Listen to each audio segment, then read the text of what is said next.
All right, so one day after Khabib's coach Javier Mendez commented on the UFC 300 Khabib rumors, comeback and all that, and he essentially told all of us to shut up and stop clickbaiting because it's an old interview that someone used. One day after that, we got a nuclear bomb UFC 300 Khabib comeback post dropped on the world.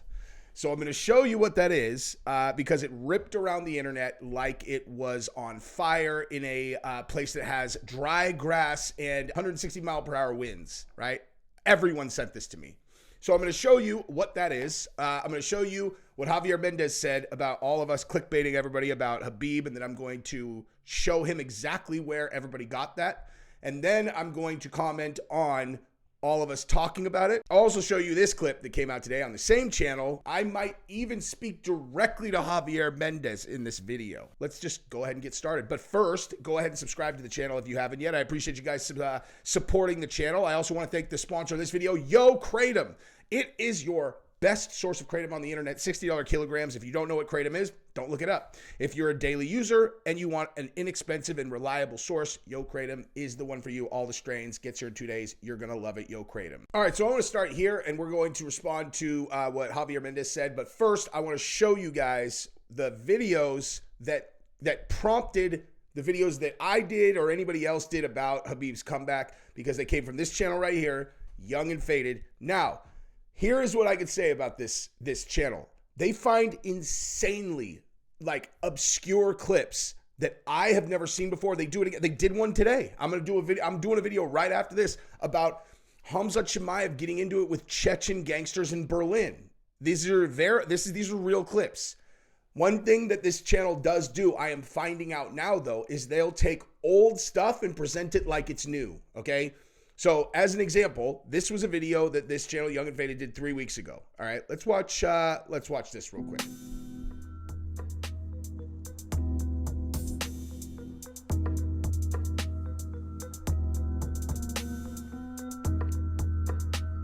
So it's, it says I have to be ready by July. You don't see a date on it, right? Or a year. And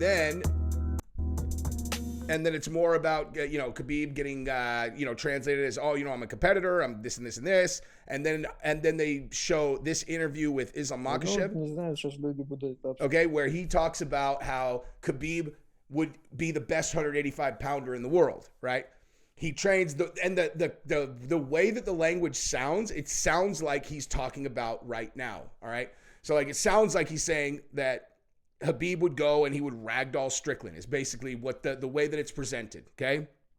So we saw that and everyone's like, no way. I don't speak Russian, man. You know what I mean? I don't speak Russian. So if a thing is in Russian and it says I have to be ready by July and it's Khabib, and then there's an interview of Islam Makhachev and he's like, oh dude, yeah, Khabib's walking around, he'd fight at 185 now and yada yada. It's like, what is this? Could this be? So we make a video kind of no one says he is coming back for sure. It's this is what is out there, right?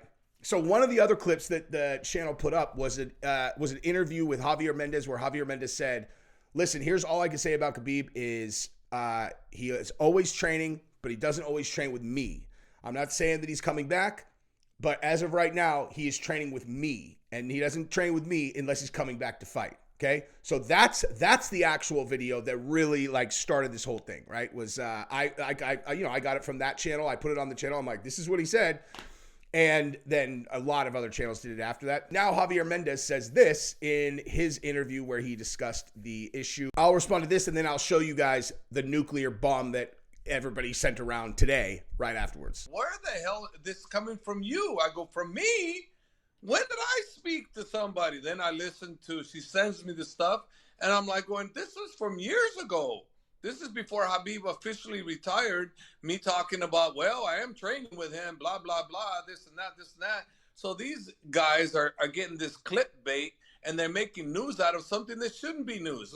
What the hell? Leave Khabib alone. Now, of course, knowing that that's an old interview now, I wouldn't have done the video on it myself. I didn't know. How would I have known? But also, I will just say it's flattery. and I'll say that directly to Javier Mendez, it's not disrespect. Nobody's trying to take advantage of Khabib. Certainly not you or any of your fighters, nothing like that. This is just, like, for me personally, I am an enormous UFC fan. I happen to have a channel. I love watching the fights. I love Khabib. I love Khabib.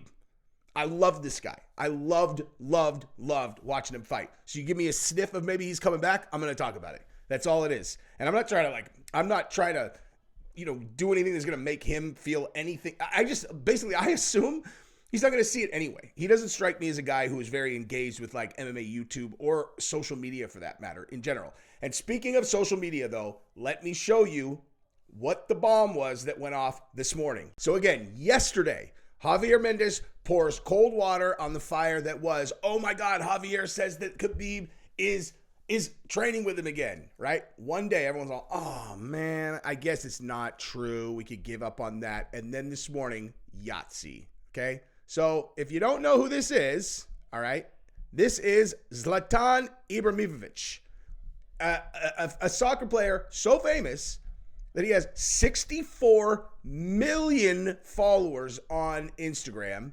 And the caption, which I will now show you as I move this window over, was UFC 300 Khabib Nurmagomedov. Okay, so that's what went around. 64 million followers, a picture of him and Khabib, and it says UFC 300 Khabib. And we were like, no way. So I don't know if he's probably trolling, dude, Mendez, there's nothing about that clip with Javier Mendez that looks anything but him seriously being like, you're quoting me that he's coming back? What are you talking about? Don't quote me on that. I didn't say that. He's very believable. If that was misdirection, incredible job. Soon as you're done coaching, Hollywood. Because I believe him, yo. I was like, oh man, he sounds mad at me. He said that we're clickbaiting people. I didn't do it on purpose. Okay, I didn't do it on purpose. Plus, honestly, the video that I did about it didn't even perform well. So I don't even know if he's talking about me. I just know that I did a video, and then a lot of other people did it too, because that interview was compelling, dude. Everybody thought it was last week. You know what I mean? And everybody's trying to figure out who's going to headline UFC 300 because we don't have a headliner yet. Now it looks like it might be Izzy versus the winner of Dricus and Sean Strickland, since Izzy is going to the fights on Saturday. And if you run that back to when Dana was so mad when Sean Strickland beat Izzy, and you're trying to why was he so mad? It's like he probably had Dricus and Izzy on tap to headline UFC 300, which is a huge deal. Again, another video I'm doing later is going to be about UFC 300 in another conversation, because this is a very prominent person who made some comments about UFC 300. I'm like, what are you talking about? But anyway, so that's this story. I love Khabib. Javier Mendez, I love you too, man.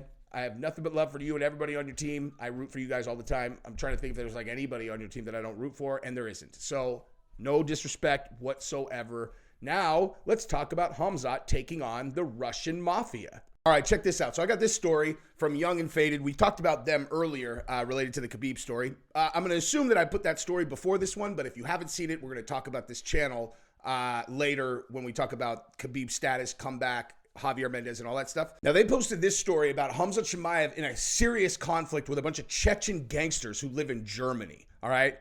And if you're not clear on international organized crime, the Russian Mafia are guys that you want to be on the wrong side of, like you want to get in a head-on collision with an 18-wheeler on a unicycle, okay?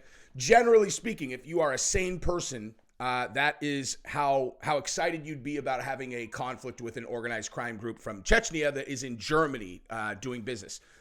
That said, Khamzat is not a normal person, and I would be saying to these Chechen gangsters, if I knew them personally and was safe to talk to them, I'd be like, listen, man, I know this guy's like a professional fighter, seems like an upstanding guy, but let's say hypothetically that I was going to pick the person most likely to take an object and kill someone with it if they were approached in the same manner.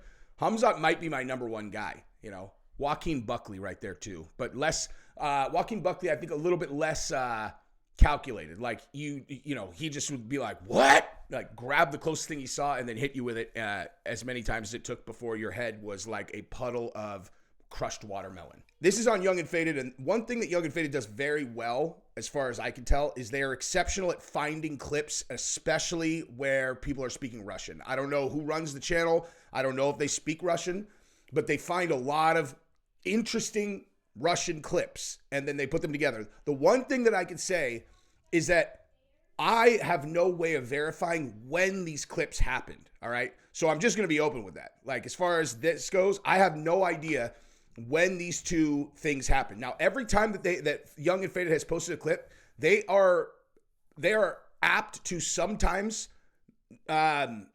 make it seem as though a clip is current when it's not, all right? So, like, I'm not saying that, like, they're a flawless news channel. What I will say is they find these very, like, obscure clips that I've never seen before. I'll have spoken much more extensively about them in the story that I do about Khabib, so if you're interested in that, go ahead. But bottom line is I don't know exactly when this is from, but the clips are always real. I just, sometimes they'll be, people be like, oh, that's from 18 months ago, or oh, that's from 6 months ago. I have no idea when this is from, but for this story, it's totally irrelevant because it's a Khamzat and Chechen gangsters conflict, and I think you're going to find it pretty interesting. So let's watch it, and then we'll talk about it. Okay, I'm going to pause it here because I just realized it's possible that some of you guys are listening and you can't see the screen. So for the subtitles, basically, here's exactly what the guy said. All right, this is a Chechen gangster in Germany, and he said that Khamzat sold out, and he is the slave of a slave because he's saying Kadyrov is a slave to Putin, and Khamzat is a slave to Kadyrov. And then he said, it doesn't matter how much muscle you have because no matter how hard your muscles are, it's not worth anything once it gets hit with a baseball bat. And then he basically says that, a couple more times. That is the gist of what he says is, you could be a really tough fighter. We're not saying we're going to beat you up fair. We're saying we're going to hit you with a baseball bat. And then what? So, I mean, this obvious. Sometimes I take for granted that people know a bunch of stuff about organized crime. But so if for people who are totally ignorant to organized crime, the Russian mafia and the Chechen Russian mafia, whatever. Kind of the same thing. Those guys are, generally speaking, like at least at a baseline, like the original kind of genesis of those groups was completely anti-government. Like they hate the government. They called themselves thieves in law. That's more on the Russian. I don't really know how different, like Chechnya is part of Russia, whatever, but thieves in law, they were, they built in the prisons and they got out, and they're very organized, extremely, extremely smart. They do these crazy international schemes. They are huge purveyors of lady trafficking. I mean, like massive global lady traffickers. It's crazy. If you read about like the conditions that they have these girls in, it is insanity. But nonetheless, they are very anti. So the fact that, he's standing next to Kadyrov in a bunch of pictures, they're like, oh yeah. So this all lines up, That said, I don't know if there are organized crime groups that are now much more intertwined with the government. That's certainly what the mainstream media says. I don't have any insight into the truth of that or anything else. I just know that the origins of that kind of are very antagonistic to each other. Right, so let me finish this. Here's another good line. So he says, so you must know our guys in Europe aren't nobodies. Don't provoke them or our brothers in Europe will make a flag out of your asshole. That's a quote about Khamzat. All right. Now let me see if there's anything else here. He said, you chose your path on your own. You Kadyrov's slave. Kadyrov is Putin's slave, and you're a slave of him. So don't talk, Khamzat. Just continue fighting and wearing your mini skirt and naked in the ring. Okay, so now Khamzat responds. All right, and you can hear his voice, and then I'll give it to you just in case you guys are just listening. He said, Khamzat says, I already came there waiting for you. Don't you have any men among you? Then a long string of curses, apparently. I have nothing to talk about with you.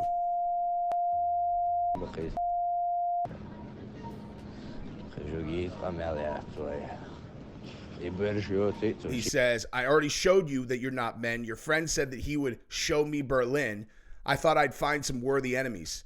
That's why I'm telling you. He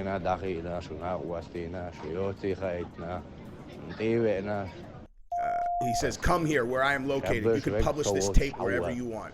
And that's it. So, yeah. So there you go. That is Khamzat and the Chechen gangsters. And if someone asks me why this is a notable story, I think the main point to lead off with is that Khamzat's not afraid of Chechen gangsters in Berlin. International Russian Mafia.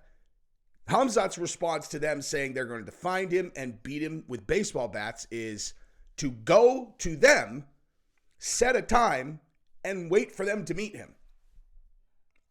I feel as though that's pretty notable for our community. That's not that is really crazy, you know? I mean, I have to respect the balls. I'm very conflicted on this, to be honest, because you have to respect that gangster right there. Like that's serious. Those are the scariest guys on earth.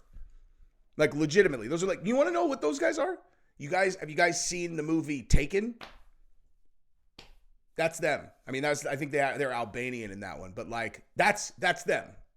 That's the group. The guys that, you know, Liam Neeson takes on in Taken. That's who he's talking to.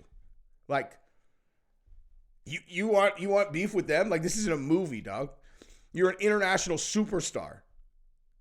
Everybody knows you. Everybody knows where you are. You're easy to find. You know what I mean? Like, that just sounds crazy to me. I am anything like this. Anytime I've ever had someone that I knew that was in any kind of conflict, and that's certainly never been the case when it comes to like straight up organized Russian mafia, I've always advised them to, you know, from a baseline self-preservation. It's like, first, right? Self and family preservation, right? You can't do anything if you get seriously injured or dead, regardless of regardless of any other factor. And it's like, I don't know. That just seemed like Khamzat's approach seems like the opposite of that. It's like he's more like, well, the way I roll is someone looks at me wrong, I attack them. Someone talks about me, I attack them. If somebody wants to fight, I attack them. Someone wants to shoot me, I go there and I hit them with a baseball bat. You're like, all right. I mean, that's, you know, I guess good. You know, the best defense is a good offense or something. You know, but. Yeah, I don't know. I mean, if he was my cousin, I would be like, dude, Jesus, man, scale it back. Look at your life. What are you doing?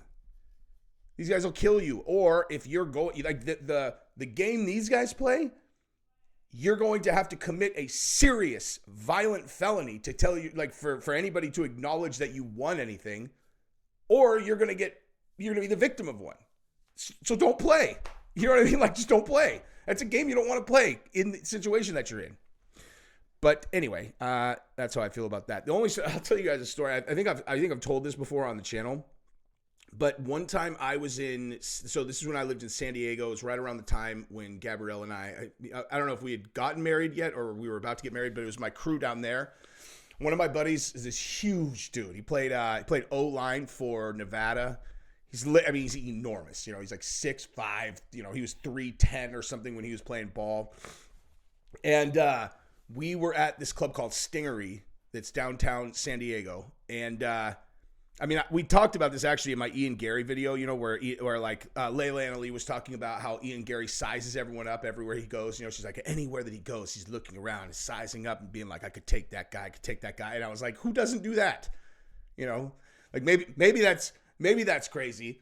But when I was in my 20s and 30s, like that's commonplace. It's like standard procedure. Anywhere I went when I was, I don't know, what is he, 26, 27? And that's how old I was at the time, right? Like, I don't know, 27 or something like that. Kickboxing, you know, like, yeah. And so that's just on autopilot. I would do that stuff. So at Stingery, is right in the heart of that part of my life. We walked outside. It was the club was closing, and there were some guys that were in like leather jackets with jeans. Not the kind of style at the time. I mean, I'm not doing a good job describing it. Like not normal style for San Diego. And I looked, and they were speaking some kind of Eastern European language. And This is the first time in my life where there were people I did not know that I knew for sure were organized crime. For sure. Like where I looked and there's like absolutely for 100% sure. And one of the guys was like, he was enormous, dude. The guy was enormous. And I looked at him and his face looked like leather. His eyes were, this guy for sure had hurt a lot of people, dude. Like a lot of people. He just had this blank. He was, if anybody like was like, okay, so, you know, as you've sized people up, is there anyone that stuck out to you as so threatening that that you remember it like it's that one. Like that one I was like, whoa, dude. And okay. So my big friend who would get wasted and he's 300 pounds and when he would get drunk, he was like the guy that would be, what's up, everybody? You know, it's funny most of the time, or you're just like, dude, scale it back, guy, right? So I go, like, to my 3 friends that we were with, him being one of them, I went to them and I'm like, dude, that guy over there, I was like, that's the most dangerous human being I think I've ever been in the same vicinity of. And I was serious. Like, I'm like, this guy has bodies in lakes, dude, for sure. He would break a person, never think twice about it. And my buddy goes, which motherfucker? Right at him, dude. Like literally directly at him. And we were 7 feet away. And I just went like, I couldn't believe it. Like I seriously couldn't believe it. And what happened is the idea of someone pressing this guy was so foreign to this guy that he didn't even react. He didn't even see it.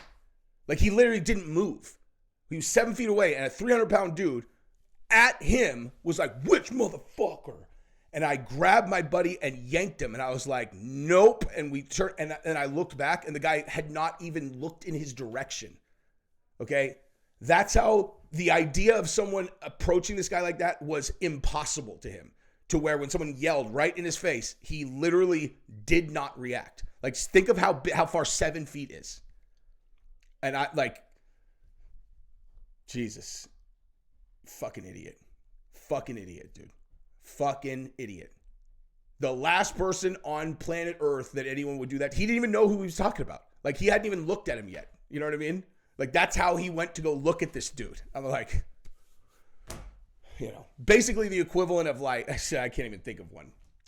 The story might not land if I have, you know, unless I've done a good, there's not a person that I've ever seen on television that I could be like, think of that guy. It's just like that because there's not a person I've ever seen that could accurately capture how scary this fucking dude was. Like if you got, all I do is talk about how I can read people. That's the scariest human I've ever seen, ever, without no close second place at all. Anyway, I don't even know if I'm going to leave this in, but maybe I will. So love you guys. This is probably the end of the video because that's when I put just rambling, stupid stories in. And I love you guys. Subscribe to the channel. Bye-bye.